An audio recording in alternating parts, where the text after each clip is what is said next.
So this is a video for Unit 7 Biomechanics in Sport and Exercise Science, and this is the second video relating to 7.3 looking at angular motion. Specifically, this video will cover centre of masses for C1 and how centre of mass relates to an object stability for C2. So first of all, let's have a think about what mass is. Mass is essentially how much material any object is made of, whether we're talking about a piece of equipment or whether we're talking about us. And the amount of material and mass is measured in kilograms. What I guess we're specifically going to move forward on, to look at is a single imaginary point that represents this mass. And this is where we start talking about centre of mass. This imaginary point represents where all aspects of this object are balanced and equally distributed. And it's really relevant to a lot of actions and a lot of consequences of sports performance.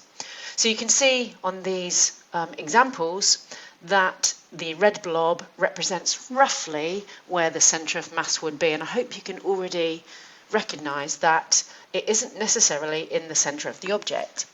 It is very much in the centre of object of symmetrical objects, like these two, table tennis ball and cricket ball, of course.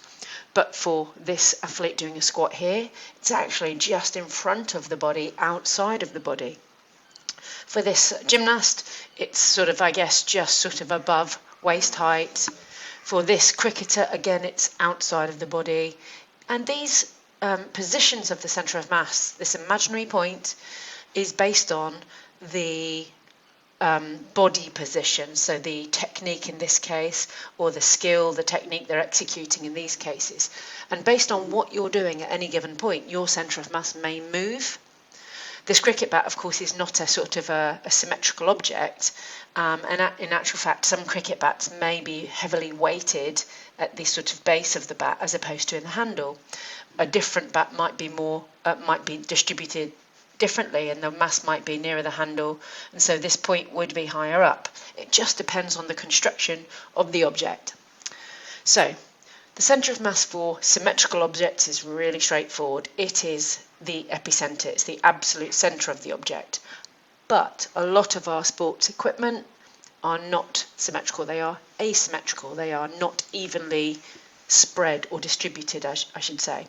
And so, of course, the centre of mass position might not be dead centre. It might be skewed based on the object itself. And of course, remember, it may be outside the body. Here's some sort of human examples or athletics examples. So again, slight difference between the male and the female. And I wonder if you would know why. A male's might be slightly higher up, and a women's might be sort of slightly lower down, based on typical male-female anatomy. And I guess that's because a female's mass might be slightly distributed lower down the body, whereas a male's might be more evenly distributed or maybe slightly higher with greater muscle mass in their upper body. This athlete, because they're holding a barbell, in this system, the human and the barbell, we consider that one.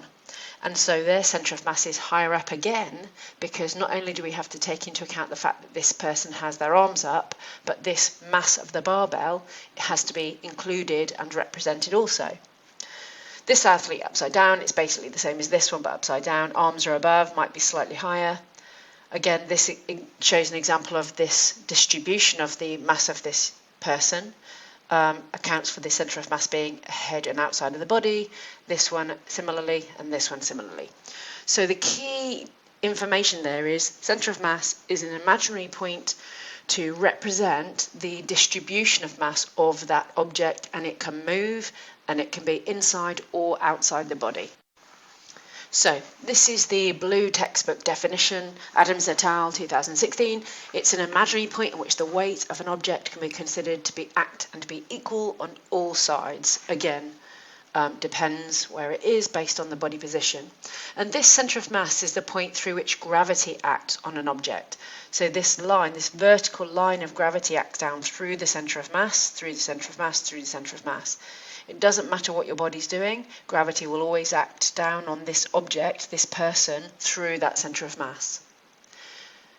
So there's some other descriptive information about the centre of mass there, and remembering it can be outside the body, and the location varies depending on the size of the object, the shape of the object, the position, and it moves. So if this person stands up, the centre of mass goes from there to there. If they put their arms down, the centre of mass goes from there down to there.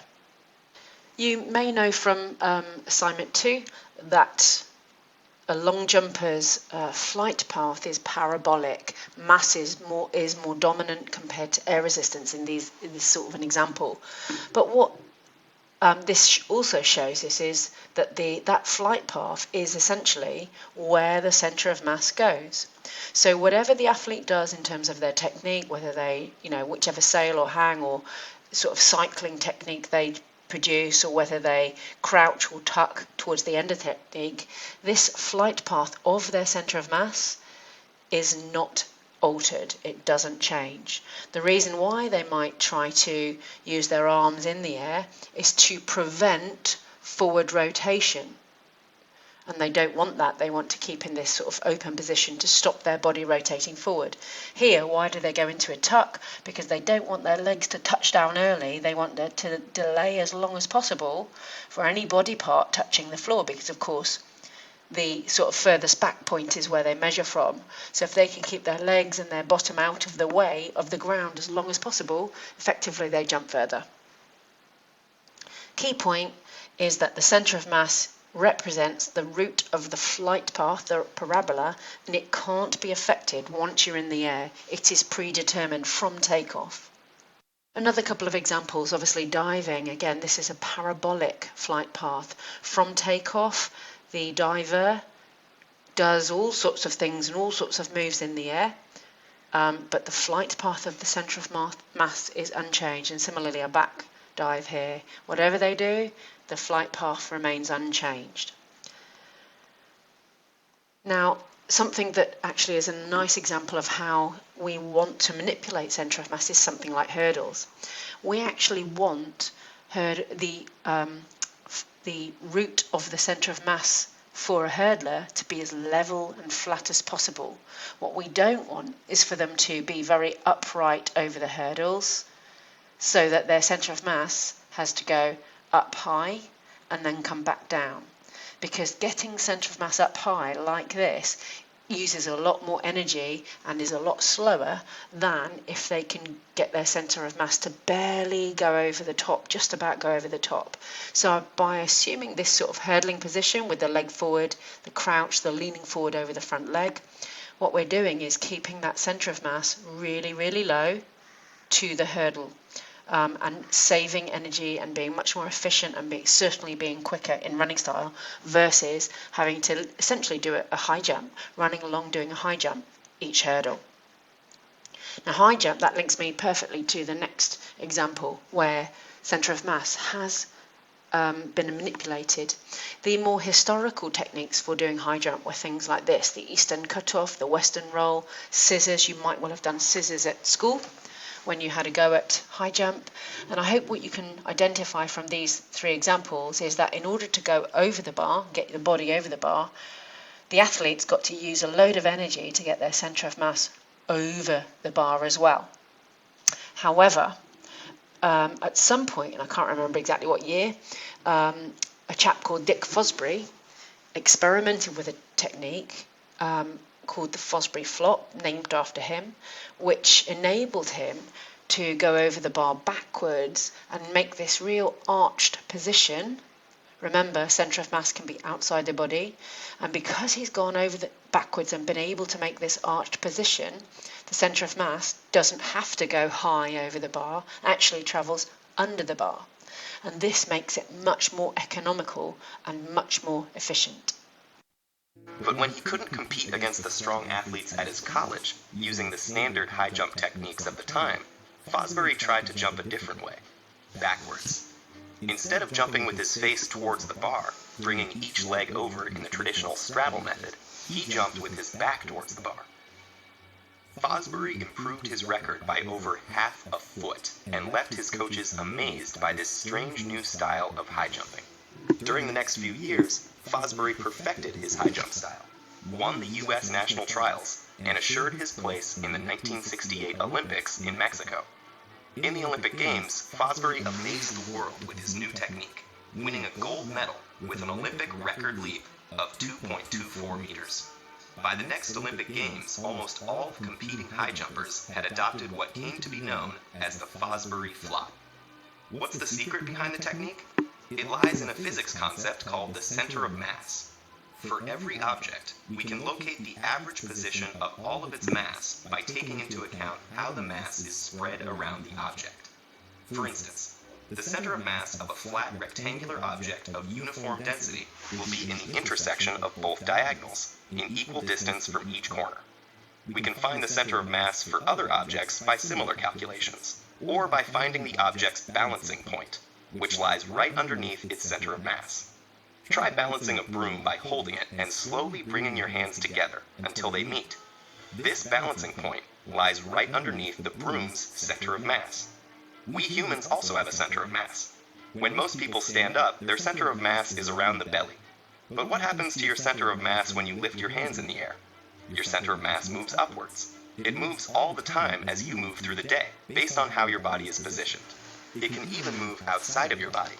When you bend forward, your center of mass is located below your bent belly, in a place where there is no mass at all. Weird to think about, but that's the average position of all your mass. Many objects' center of mass are outside their bodies. Think of donuts or boomerangs.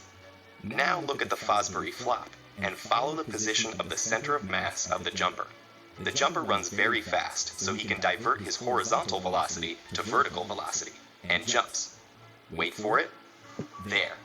Look at the jumper's center of mass as his body bends backward. It's below the bar. That is the secret behind the jump. With the old pre-Fosbury techniques, the jumper had to apply enough force to lift his center of mass above the bar by a few inches in order to clear it. The Fosbury flopper doesn't have to do that. The genius of the Fosbury flop is that the jumper can apply the same amount of force, but raise his body much higher than before. That means he can raise the bar so high that even when his center of mass can't go any higher, his arcing body can. Fosbury's technique brought the high jump to new heights by splitting the jumper's body away from his center of mass, giving it that much more room to clear higher and higher bars. So the Fosbury flop may be sports history's only great leap forward, that is also a great leap backward. So there's the spec, which actually we've covered most of these bullet points. This last bullet point here, changes in position of centre of mass to maintain balance, we're going to look at in the next short video. But this video essentially covers what centre of mass is, where it's located based on different shaped objects.